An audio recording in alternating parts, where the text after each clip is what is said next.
online. Weapons online. All systems nominal. Get out of here, Stalker.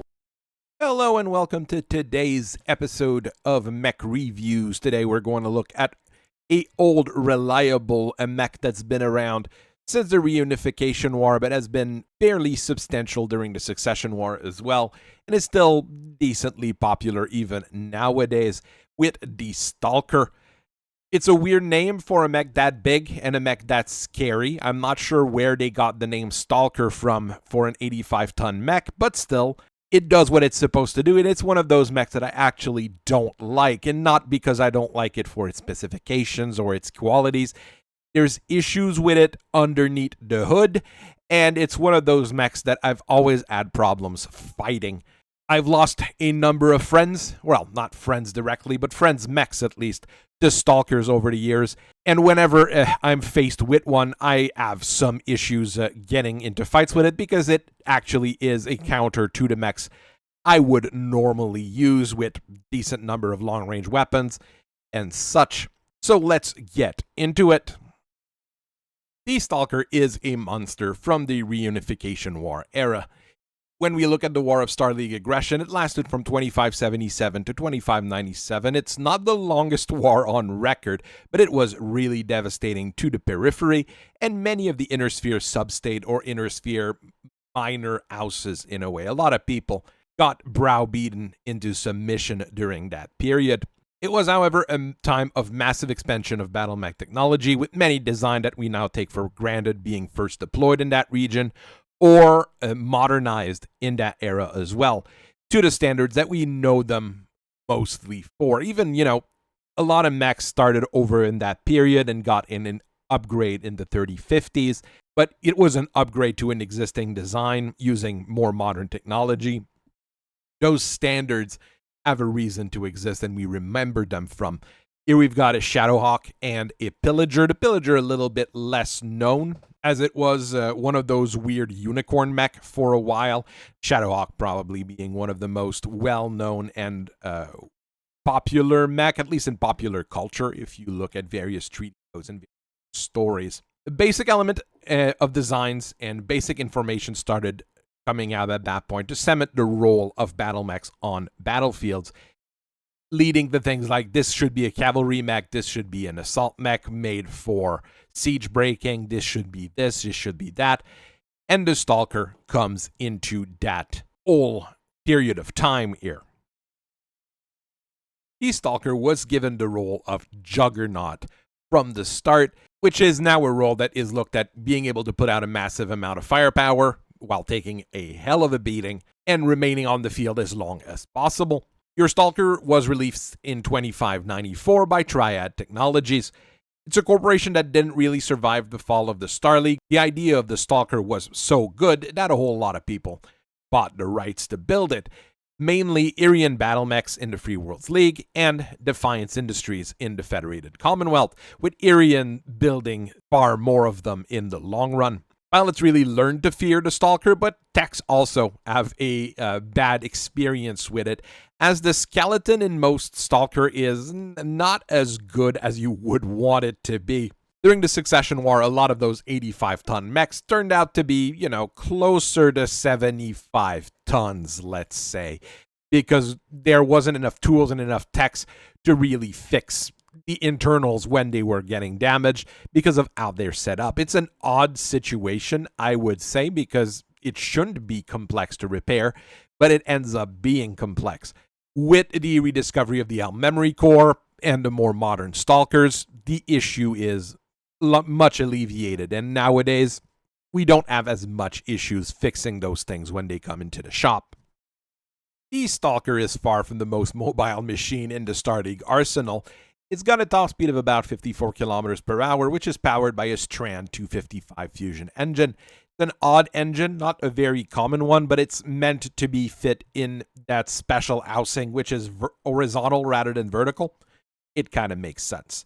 Your base model, the STK-3F, features 20 regular heat sinks to keep the heat down. That was before double heat sinks were common, or common enough at least. And you got 13.5 tons of standard compound armor, which is quite reasonable. The battle computer in the original Stalkers, more modern ones, you have to be lucky to get it, was smart enough to know which weapon bracket you should be firing and control weapon cycles to help you manage your EAT on top of it. So with 20 EAT sinks and that battle computer, the Stalker had a hard time running extensively odd. It would run odd because all mechs end up running odd, especially with the weapon loadout on that thing. But it wasn't as scary as some of the others. For the weapon load, you're actually quite well armed here with a pair of 10 rack LRMs in each of the pod arms on the side, allowing you to do a decent set of bombardment. And each arm also has 2 Magna 2 medium lasers. Common enough weapon, very efficient in the long run. In the side torsos, you get a pair of 6-tube SRMs, which are great for crit seeking and blowing up vehicles. And they're made by Thunderstroke. It's not the most common brand for these kinds of missile launchers, but it's common enough that you'll be able to find it, and it can easily be replaced by just about anything that you have, as long as you've got the tools and a little bit of patience. To finish things off, you've got a pair of Magnum Mark III large lasers, giving you a very nice mid-range punch for a decent amount of EAT. All in all, you've got weapons for almost all ranges, you've got weapons for almost all types of usage, and even when you run out of ammo, you still got plenty of energy weapons to focus fire with. I don't do this very often, but here we're going to look at a comparable with the Battlemaster. You're going to have a lot of battle ROM of duels between those two mechs because they were often tested against each other. And to be quite honest, they're the same family of mech at 85 ton, more or less being a Juggernaut as well. The BLR-1G is faster than the Stalker with a top speed of 64 kilometers per hour, so it'll be able to keep up with other heavy mechs easier in a way. But the Stalker has more EAT sinks, and that battle computer will keep it in the fight longer, thanks to better EAT curve. The Battlemaster weaponry is a PPC for long-range fire, and a bunch of medium lasers at shorter range, combined with that SRM-6. The Stalker has a pair of LRM-10, a pair of large lasers, just as many front-facing medium lasers. It's got far more firepower in the front, I would assume. In fights between the two, often enough, it's the pilot and the commander that will decide the matchup and how it's going to end. But I've seen Stalkers come out on top a little bit more often through my personal experience. As with most mechs in that era, there was a Royal Regiment upgrade of the Stalker with the STK-3FB, which was released in 2705. It's a design that incorporates a Guardian ECM in the center torso to protect against various EWARS equipment, which weren't that prevalent in the late Star League era. And you had 17 double EAT sinks to boost your combat durability. I mean, that's 34 EAT index that you take out. So it's pretty good overall and will allow you to control that EAT fairly well. The 6-tube SRMs are removed to make room for larger 15 rack LRMs in the arms, and the large laser are swapped with ER large laser to give you more range. It's a bit of a weird setup, I would say. I like those SRMs on the Stalker, but being able to bombard more with larger LRM rack while other faster Royal Regiment mech get into position at shorter range to blow stuff up is not a bad idea either. A lot of those were used during Operation Klondike in the clan homeworld when the clans were retaking the worlds that they were coming from during the Exodus. A weird situation. We might talk about Klondike at some point. Unusually, for mechs that were released during the Star League era, we actually have 2 Star League era variants that were introduced at the time. The 3FK was an Aus Curitas Fort Sword of Light custom. Won't say it's a standard variant, but it was common enough. And it adds Artemis 4 guidance to the LRM rack to give you a little bit more accuracy when the missiles actually hit. And the SRM tubes are replaced with 4 2-tube SRM racks, which is more efficient in the long run. Of course, 2 4-tube streak would have been better, but they weren't invented back then. Nobody had figured out how to put two racks and 2 tubes together. It's a bit odd how it goes. The Stalker 3H removes the large lasers in the LRM-10 to replace them with a pair of LRM-20 to really act as a bombardment machine. This is a very nice replacement to an archer if your archer gets blown up. The fact that it doesn't have arm prevents you from punching people, but kicking someone with a Stalker does quite a bit of damage as well. So the 3F and the 3H were basically the models that were used during the entire Succession War. When the clan invasion began, the 5 series were the ones that were taking over. This was thanks to the recovery of the Elm's memory core and the return of old technology to the market, and both Irian and Defiance decided to release their own 5 series. Defiance's 5S uses an XL engine to save on weight and replaces the large lasers with a pair of large pulse lasers. They're more accurate, but you do lose on the range on there. For added protection, ammo are kept into case bins, and there's an anti-missile system that's slotted in. Case bins on a mech with XL engine, some people kind of find it redundant because you're going to lose the mech anyways if those ammo go. But one of the advantages of it is that you can save most of the mech from the ammo explosion, and replacing the engine only is easier than having to replace, all of the machine. The Irian variant, on the other hand, removes one of the large laser and replaces the other one with an ER large laser. In the place of that other large laser, you set up a NARC missile beacon with 2 tons of reload. The cooling kit is replaced with double heat sinks, and the armor is thickened by about a ton, while the internal electronics, the comm system, and the targeting system is replaced with proprietary Irian bits and bobs, which are not as efficient as the old targeting computer, but is far easier to build and to put into production. Irian's 5M series sold fairly well, but there was a bit of an issue with a blowing up because the ammo wasn't in cases. Both due to EAT, even though we had a lot of double EAT sinks, you still ran fairly hot, and the clans actually knowing how to fight Stalkers and targeting said ammo bins. Irian went back to the drawing board and released the 6M Stalker in 3062. The large lasers are still swapped with ER large lasers, the SRM launchers are taken out, and the LRM racks are switched with Artemis 4 and AS-15 rack LRMs. And the ammo, obviously, is now in case bins. I think it's a pretty decent setup. Like I said, I don't like losing those SRMs altogether, but it's not a huge sacrifice, especially with what the Stalker was fighting at the time. During the Federated Commonwealth Civil War, House Davion started building a Stalker with the STK-7D. Both sides really had their own Stalkers at the time and had the capability of building them, so you had quite a few duels of Stalkers out there, but they were quite different. As with most Davion things, this one went with a big gun approach, all linked to one of their modern targeting computer, which they copied off clan technology. What it has is a pair of ERPPCs and quad melt pulse lasers, making it extremely accurate and giving it a decent long-range punch with those ERPPCs. Once the holes in the armor are made, you've got a pair of 4-tube Streak SRMs to replace those 6-tube ones. I've seen quite a few people strip out 6-tube SRMs to replace them with Streak 4-tubes. They're the same weight. You get a better efficiency on these Streak missile launchers since they can only shoot when they got a full target lock, but you lose on the ability to use specialty ammo. I don't think it's a huge sacrifice though.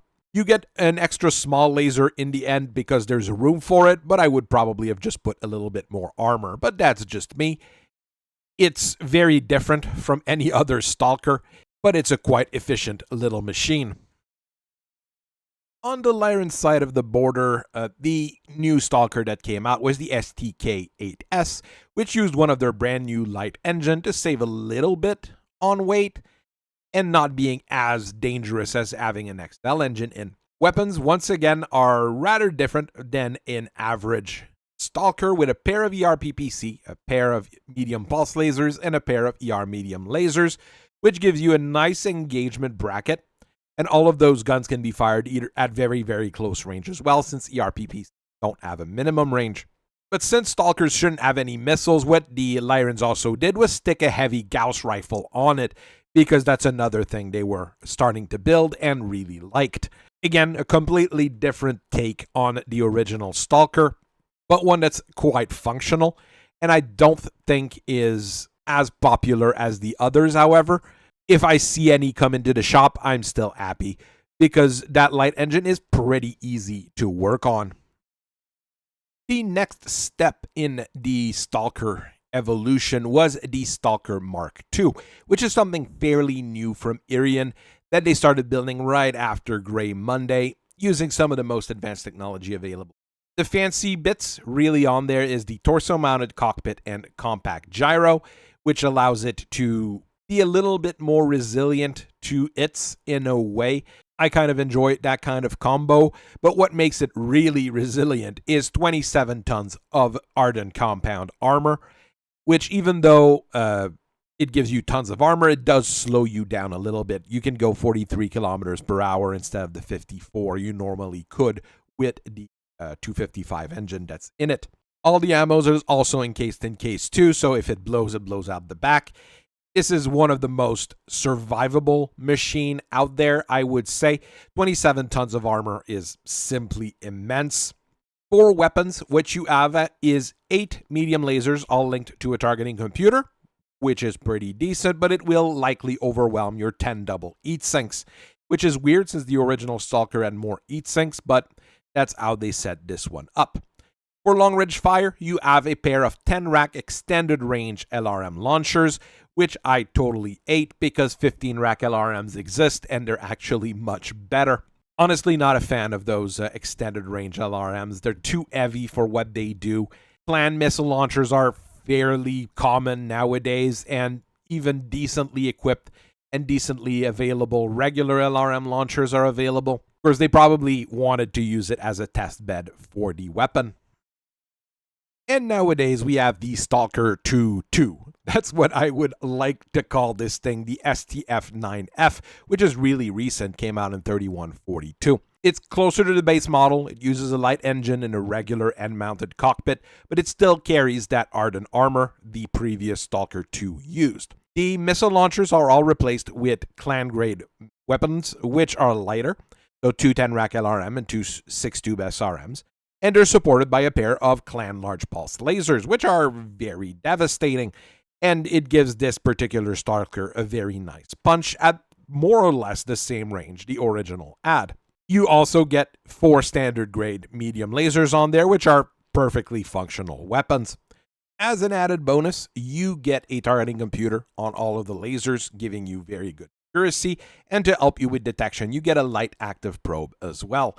Light active probes have not a super long range, but it's good enough to find things that would be in nearby, so you can stomp them with those big 85-ton feet.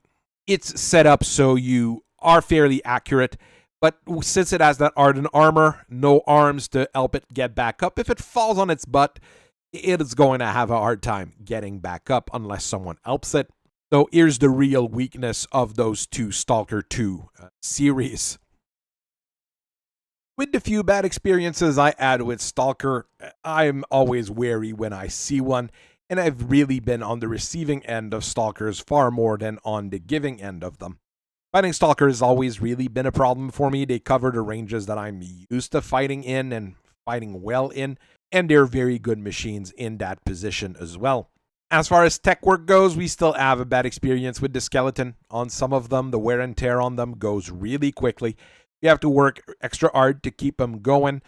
Rather than Arden armor, maybe they should have gone with a reinforced chassis instead, just because it would have made our life as techs a little bit easier. I don't expect the Stalker to be gone anytime soon. It's still in heavy production and everybody kind of likes it to some degree. And with those semi-clan upgrades, I have a feeling we might see a full clan upgrade of the Stalker at a near point in time. I hope you guys have a very nice rest of your day. I thank you for listening for so long, and I will see you guys later. Bye-bye.